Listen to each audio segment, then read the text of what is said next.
জ্ঞান ও বিদ্যার দেবী সরস্বতী আরাধনার দিন আজ। সনাতন ধর্মাবলম্বীদের অন্যতম প্রধান ধর্মীয় উৎসব সরস্বতী পূজা।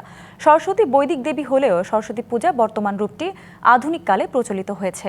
সনাতন ধর্মাবলম্বীদের মতে দেবী সরস্বতী সত্য, ন্যায় ও জ্ঞানালোকের প্রতীক, বিদ্যা, বাণী ও সুরের অধিষ্ঠাত্রী। পূজা উপলক্ষে প্রধান উপদেষ্টা অধ্যাপক ডক্টর মোহাম্মদ ইউনুস বাণী দিয়েছেন। শাস্ত্রীয় বিধান অনুসারে মাঘ মাসের শুল্কা পঞ্চমীর তিথিতে সরস্বতী পূজা অনুষ্ঠিত হয়। এই তিথি বসন্ত পঞ্চমী নামেও পরিচিত। শ্বেত শুভ্র বসনা সরস্বতী দেবীর এক হাতে বেদ, অন্য হাতে বীণা, এজন্য তাকে বীণা পাণিও বলা হয়। সনাতন ধর্মীয় বিশ্বাস অনুযায়ী জ্ঞান ও বিদ্যার অধিষ্ঠাত্রী দেবী তার আশীর্বাদের মাধ্যমে মানুষের চেতনাকে উদ্দীপ্ত করতে প্রতি বছর আবির্ভূত হন ভক্তদের মাঝে। রাজধানী ঢাকা সহ সারা দেশের মন্দির ও শিক্ষা প্রতিষ্ঠানগুলোতে পূজা ছাড়াও অন্য অনুষ্ঠানমালার আছে পুষ্পাঞ্জলি প্রদান, প্রসাদ বিতরণ, ধর্মীয় আলোচনা সভা, সাংস্কৃতিক অনুষ্ঠান প্রভৃতি।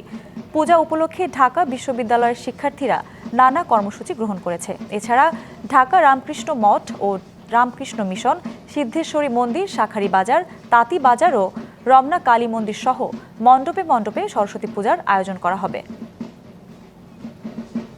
সরস্বতী পূজায় রাজধানী জুড়ে নানা আয়োজন রয়েছে। ঢাকা বিশ্ববিদ্যালয়ের জগন্নাথ হলে আছেন সহকর্মী মানজুম আফরোজ নীলিমা। নীলিমা, কেমন দেখছেন এবারের সরস্বতী পূজার আয়োজন, জানাবেন। শুরুতেই সবাইকে জানিয়ে দিতে চাই শুভ সকাল এবং শুভ সরস্বতী পূজার শুভেচ্ছা জানাতে চাই সবাইকে। এবং দর্শকদের জানিয়ে দিতে চাই আমি বর্তমানে অবস্থান করছি জগন্নাথ হলে, যেখানে আসলে রাজধানীর সবথেকে বড় পূজা মণ্ডপগুলোর একটি হয়। এখানে আসলে প্রত্যেকটি বিভাগ থেকে এবার 70টি মণ্ডপ সাজানো হয়েছে এবং তারই একটি মণ্ডপের সামনে আমরা দাঁড়িয়ে আছি।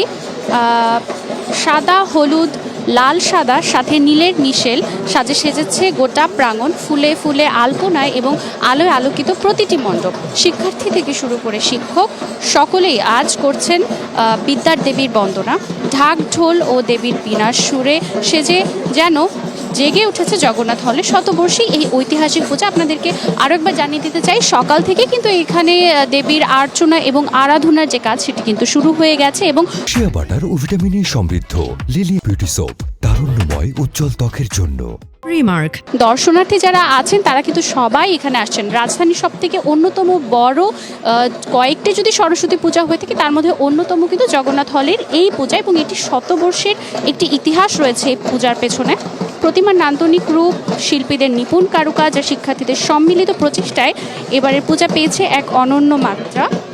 সরস্বতী পূজা শুধু একটি ধর্মীয় আচার নয়, একটি জ্ঞানচর্চা, সংস্কৃতি আর শুদ্ধতার এক মহামিলন।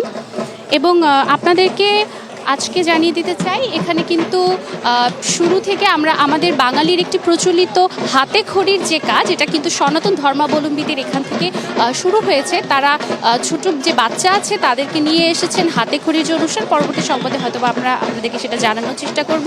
এই ছিল আমার কাছে জগন্নাথ হল থেকে সরস্বতী পূজার সর্বশেষ তথ্য। নীলিমা, ধন্যবাদ আপনাকে।